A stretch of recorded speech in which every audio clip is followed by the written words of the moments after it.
Oh my God. So we are back again for another episode review of The Quiet Season 1 episode. What is this? Three Things Fall Apart. Gosh.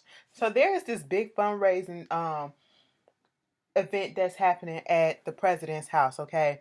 We got the football team there, we got the band there. Well, the main players of the band, Danny and a few others. Diamond, of course, Mr. Diamond, he's there, all that shit. Fine. Sydney is there.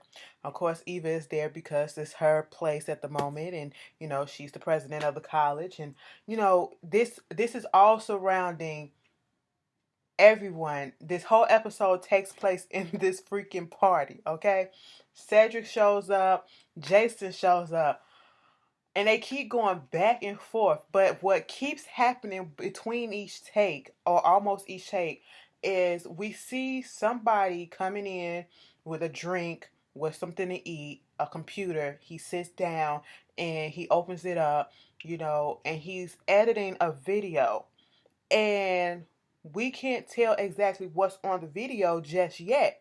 But as the episode goes on, we see at first it's some leaves, it's a bush. Then we see a couple walking towards this bush. Then we see the couple falling into the bush. Then we see what appears to be some sex going on or some fondling or some shit. Bitch, at this moment in time, I was more interested about who the fuck was on the video. No shade. No shade. That's how they had me hooked. This episode was good, but I was still sitting here like, who is, because every time we thought we was about to find out what was gonna go on, commercial break, commercial break. And y'all know BT commercial breaks be just as long as the fucking segment. They be like 10 minutes long each. Okay.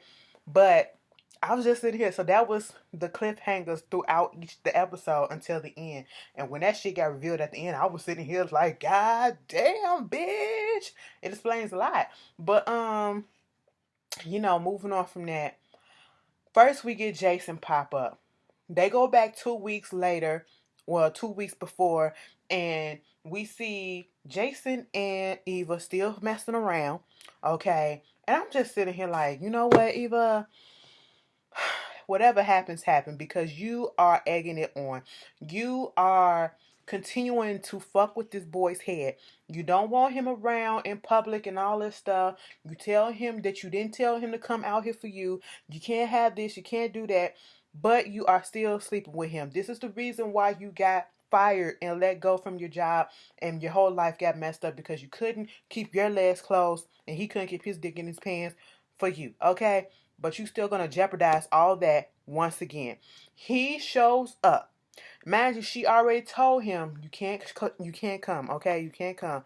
He shows up doing all that he can to make her uncomfortable and all that shit.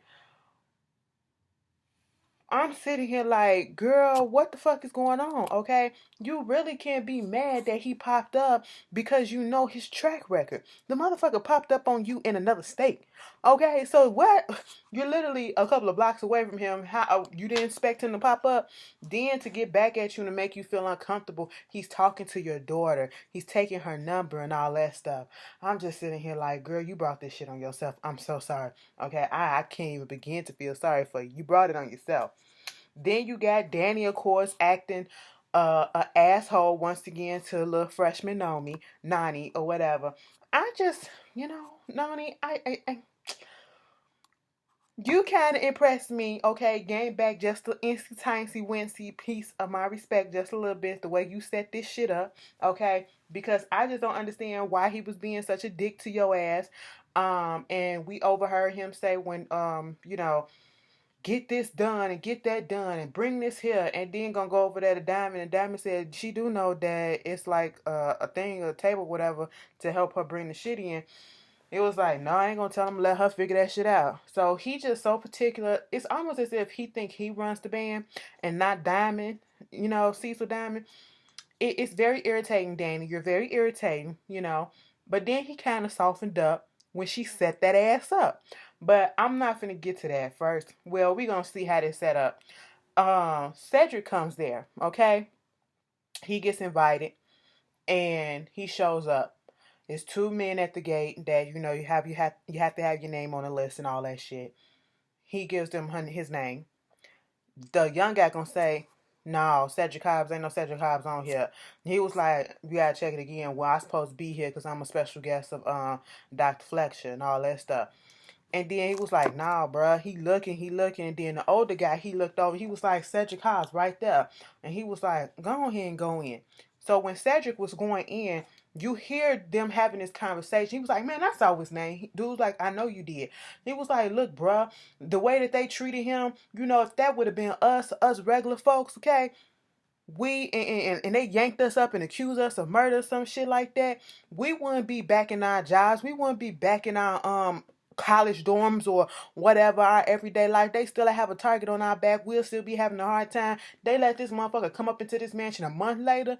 I'm sitting here like, so you fucking judging? You should be proud that another black man that got out of jail for being wrongly accused of something that he didn't do. I couldn't believe that bullshit. And you know what it is? This shit goes on. Let me address something right quick. To Mr. William or whoever the fuck it is from one of these universities, HBCU, that's trying to get this show pulled off the air because you have a grievance with the show because according to you, it does not. It's a foul representation of the HBCU life, and we don't do this. It's not about drugs, alcohol, rape, and this and all of that stuff, and violence and blah blah blah. Let me tell you something, sir. Can you let the show go on for a few more episodes before you judge off of a couple of episodes, okay? Second of all, you claim that you've been in the HBCU life all your damn life, damn near, okay? It is unfortunate that you can't see that shit like this goes on in just about every fucking university, whether HBCU or a regular white university, or I should say private university or whatever, okay? Shit like that goes on. And because of attitudes like that you just displayed, you want to keep that shit private. That's why you acting the way that you acting. That's why you wrote that fucking letter, because you didn't want them to put this shit out here. This is based on a fictional college, okay? And something must have hit a nerve because something probably happened at your school that you don't want to say, okay? You probably was involved in some shit that happened too, all right? Drugs do go on in college, okay? Whether HBCU or private, okay? Drugs happen, rape happen, violence happen, okay? All this shit happened. Cheating happened, okay? Racism happens, okay? It all fucking happens, okay? And sex happened, okay? So what are you talking about? This not a representation. If anything, it's the truth representation for most, for some, okay? And it's not speaking for the whole HBCU, okay? So why would you lump it in there like that? If that's the case, why didn't they just base it off of a real university and call it the real university name? Girl, get the fuck out of here. I hate when people do that. Y'all always try to bring shit down. Ain't nothing fucking wrong with this show. If that's the case, take down a whole bunch of this shit then. That's based off of true life shit. Okay? Rape happened on campuses. People get drugged on campuses. Okay? You have to be fucking safe. Alright? Then you get on these campuses and you got the mentality that you just put out in that letter that you're trying to keep this shit under wrap so it won't get out because you don't want that shit to be known. That's why shit happens. That's why people don't want to speak up, because of this attitude that you just put out. Okay? Get the fuck out of here. That's why people need to speak up so we can stop this fucking culture. Fuck out of here with that shit. Because I be damned if this show go off in the middle of the season when it's getting good as fuck. Yeah, I know I just had to go the fuck off for a second. Anyway, back to what I was talking about. Eva got Cedric there because she want him to, perform his college admittance video, the poem that he wrote. And it was about growing up in Chicago and people calling it Chirac and all that stuff. 1 week ago, she went to his dorm room to, convince him to come and try to give condolences and, get him back into the mood and get him back to his own self, his old self, And he was reluctant, but he almost had a little breakdown. I was sitting there like, go ahead and cry, okay? Sometimes, like Jenny said, it's okay to cry, okay? Just go ahead and cry. Woo! I was like, let him out, baby. I will wipe your tears for you, okay? Y'all know. Y'all know. Let me tell you something. Anyway, so he get there. And he's feeling uncomfortable already because of that. Because of how he was treated when he was taken away. You have people already asking, so what, he looking like he, well, being taken away, accused of murder or some shit. Then when he come back, his roommate don't realize what's going on, and the reason why he's giving him the cold shoulder because he don't know that his daddy fucked him over, okay? Then when he get there, people literally are looking at him looking like, why the fuck is he here? He don't belong here, okay? And this is what I'm talking about. When you get bougie black folks that get a little bit of money, get a little bit of success, and they head gets so far up their own asses that they look down on people that they're supposed to be helping in their own community to uplift. And that's what I was seeing up in here. And that's what the fuck happens, okay? I went to school with a whole bunch of people like this, all right? I really did. And I'm talking about high school, okay? High school, and also college too. But college, I went to school with a bunch of white folks. It was more white folks than black. I say in each class that I had, it probably was like, at the max, probably 3 black people in there, if that. Sometimes I was the only black person. Uh, I really, really, really wish I would have went to Clark Atlanta. I really did. That was my school. That was Jesus Christ. Can't go back in the past. Anyway, y'all, I just got dead in my feelings. Like, I really, really am hurt that I couldn't.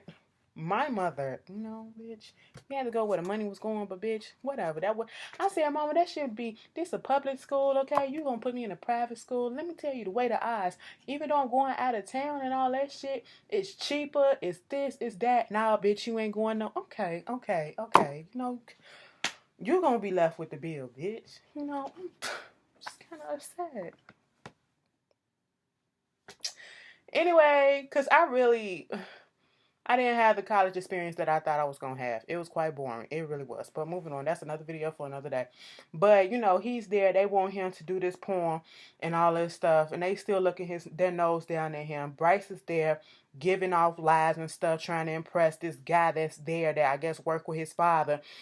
Talking about he debated against Sydney and he won and sent her crown home, when in reality, she got that ass when they was debating about how to treat, cops with black men. It was basically an all lives matter Sydney versus a Black Lives Matter. But the way that she rounded that shit about, I said, oh shit, Sydney, I see where you coming from. Gut check that ass. I said, all right. Left him standing there like, well, damn, okay, you didn't have to go so hard on me. That's how he was sitting there like, God damn it, bitch, I got school bag girl, okay, a uppity girl too. I was like, y'all from the same walks of life, so hey, whatever.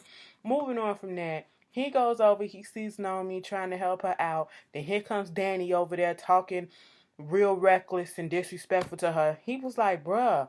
And I'm sitting here like, okay, Noni said, don't worry about it. I'm a deal with it.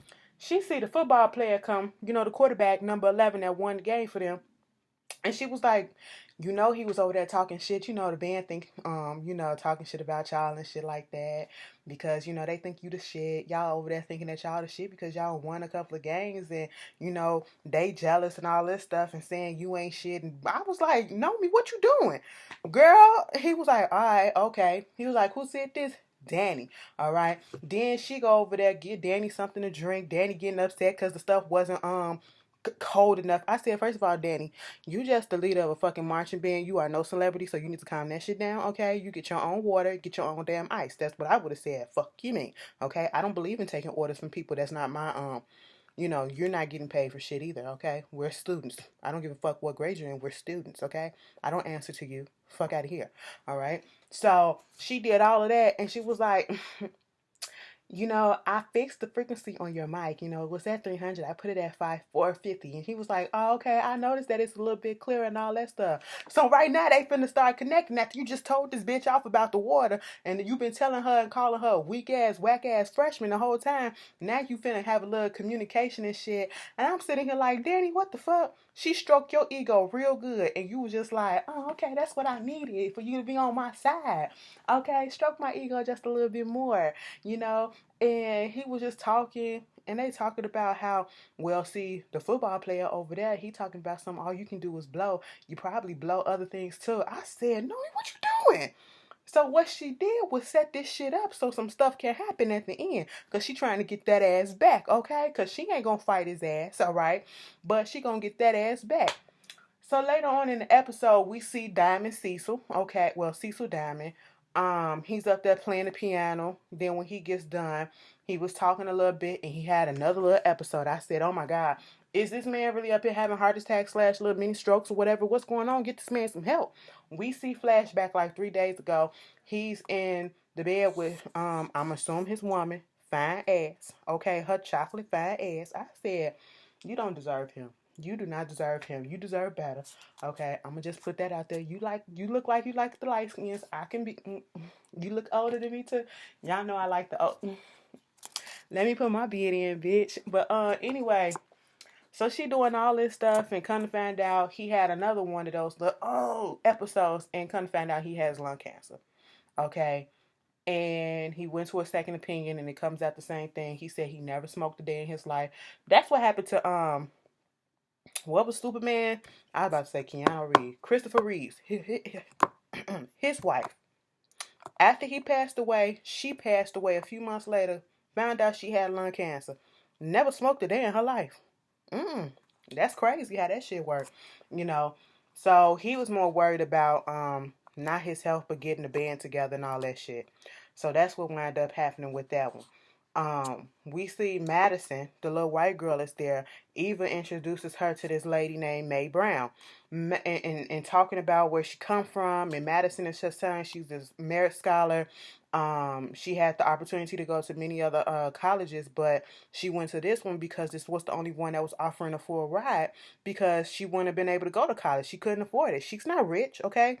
And May was turning up her nose at her, and she gonna say, basically, you trying to help this school, but my dollars don't go to, people like her, meaning white girls, okay? And she was like, we go to the community. I guess she just wanted it to go to somebody that was black. That's what I got out of that. And I want May to know that just because you're white, you're Hispanic, you're Asian, or any other non-black, that does not mean that you automatically have a silver spoon in your mouth and you can afford everything and they don't struggle either. Okay, that is a stereotype that we have to, take away, strip away too. Yes, even though they may struggle, they do got a certain amount of white privilege, but, if the school is accepting other students that are not black, that's the school. It's a lot of HBCUs now that are accepting more than, black students. Okay, so chill out with that bullshit.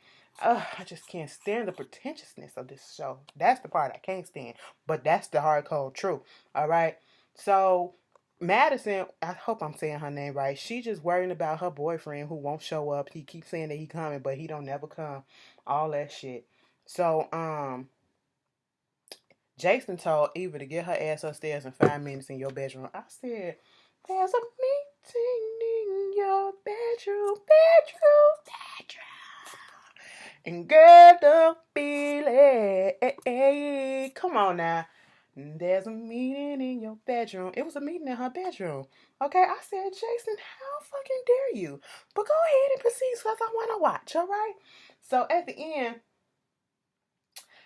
we see Carlton, the day before, he had went, no, it was this other black guy that was talking to Carlton. The whole time, Carlton's behavior, like he was just getting drunk. He was just drinking after drinking after drinking. And I felt like he was about to cause a scene. But he wasn't the one that caused the scene. Cedric caused the goddamn scene. But it was much needed.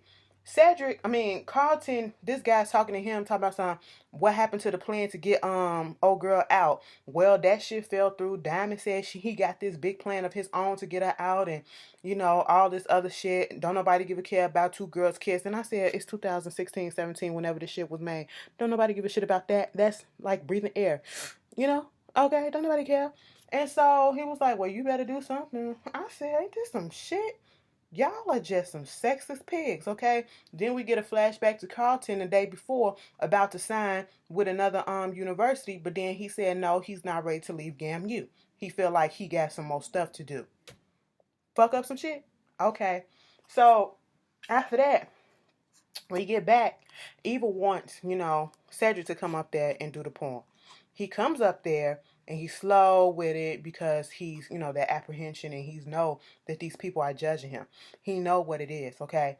And then what really made him snap off, he was in the middle of doing the first part of the poem, and then here comes Bryce daddy, Mr. Richardson, okay? That motherfucker come up in there talking to that guy that was talking to Bryce, and he was like, I don't know why he's here. I don't know what this is and all this shit. And it made him stumble a little bit. Not really stumble, but he just stopped and started thinking about all the stuff that he said to him, okay? All the negative stuff, the stereotyping, the judging, all that shit that he said to him, how you look down on him, okay? And he said, fuck this shit. He tried to keep on going, but he can see them talking this shit about him or whatever, or judging him or feeling like that's what they was doing. Even if they wasn't, that's what it felt like. He said, you know what? If I'm going to do this, I got to be true to self, okay? He came up there and freestyle about everybody in their room and just read them about them being pretentious, elitist, looking down on folks, all this shit, just reading the fuck, and read the schools too. Said, bitch, I didn't even want to be in this whack ass school. Okay, he went in on Diamond. He went in on Diamond because of the way that they was treating Nomi. I said, look at that. I see, Cedric, I knew I liked you. That's why I like my boo boo. Okay, that's my boo boo right there. All right. Cause that's some bullshit I would have did. Bitch, you ain't finna have me up here. You talking and looking your nose down on me. Bitch, I'ma have the last say, okay? That's what the fuck I'm gonna do, alright? I'ma have the last say. I said, go ahead, Cedric. You probably finna get kicked out, but go ahead, Cedric. You better have your moral code going on, okay? Stand on your principles. Don't let them change for nobody. But, he dropped that mic and walked the fuck out. I said, ooh. Next thing you know, Cecil walks out. I said, yeah, walk out, bitch. Walk out. All right? Bryce in the next episode gonna be like, why you acting like that to me? You don't help, you didn't like the help that my daddy gave? Bitch, you don't know what your daddy did? I said, Cedric, break it on down now. Break it down to him, okay? Break it down to him. Let him know that your daddy ain't shit, all right?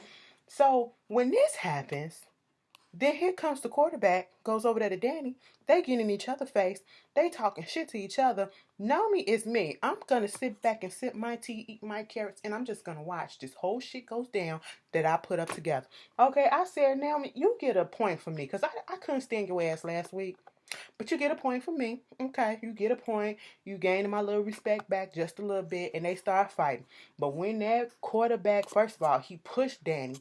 Danny came back and punched the life out of him. I thought it was over then.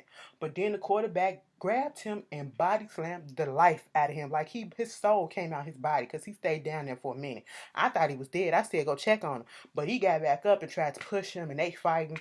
They push him out. And I'm sitting here like, so the one that you was judging, that you said, see, this is what I'm saying, you ain't gonna be nothing but a thug and all this stuff and be arrested, who didn't really cause that much of a ruckus. He didn't destroy no property. He didn't do nothing. You judging him, but you got these two heads of the quarterback or the football team and the fucking marching band out here causing a goddamn scene, destroying shit and acting like niggas. Acting like the thugs that you claim that Cedric is. Bitch, the fucking irony, okay? But after that, Carlton looking at Eva like, bitch, now how you gonna come up with this one? Like, we got that ass. I said, boy, if you don't shut the fuck up, your Gumby looking ass, he just irks me. I'm so sorry. He irks me because he's like a little bitch boy. He is a bitch boy through and through. Then all of a sudden, everybody gets this ding, ding, ding, and this girl sends this, goes over there to Eva and was like, look at this. I'm sorry to show you this, but look at this. So we go back to the outside, and Madison and Sydney is sitting out there. Madison pissed off that her boyfriend Ryan ain't showing up. He not even answering her calls now. And then all of a sudden, she get the ding, because Sydney was being a little bitch, but telling her the truth. She was like, what if he's over there in a ditch or something? She said, bitch, do you really think he in a ditch? Maybe he just slid your ass up, okay? God damn. She was like, that's really not making me feel better. Like, girl, don't nobody care. And then all of a sudden, she looked at her phone, and she was like, oh my God, Sydney, look at this. Sydney take her phone and she's like, oh my God. I was sitting here like, goddamn, Sydney, who is it? I said, bitch, it's Sydney. That shit hurt my heart. I don't care how much of a bitch you are. I just don't like rape. And then the video went out and the hashtag was rough sex or rape. I'm sitting here like, from her reaction, the shit was fucking rape. And then the way that they gonna treat the matter. See, this is what I was talking about when I went on that rant about the fucking dude who came out with that letter. You try to hide stuff like this shit, or you don't take it seriously, or when it's somebody of importance, like on a football player or whatever, or on somebody on the basketball team, you try to hide that shit, okay? And then next week we're gonna see how they try to go about it and make it seem like this whole debate is going up about whether or not it's really rough sex or was it rape and all this shit. And then Sydney gonna find the dude and confront him and be like, "You the bitch that fucking raped me, ho." I wish she would have had a razor in her pocket so she can just slice and dice, okay? Cut the shit off. Castration now. Alright? But this episode was cute. It was cute. It was cute and sad a little bit. Jason gotta go. I did say Sydney gotta go, but now Sydney got a part. Oh, bitch, next week Ebony comes back. Ebony comes back. I ain't realized that her parents had took her home. But bitch, Ebony comes back and her and Nomi finna have a face off. You the bitch that took my spot? Hell yeah, she did. Greedy ass. Alright, I'll see y'all later. Peace.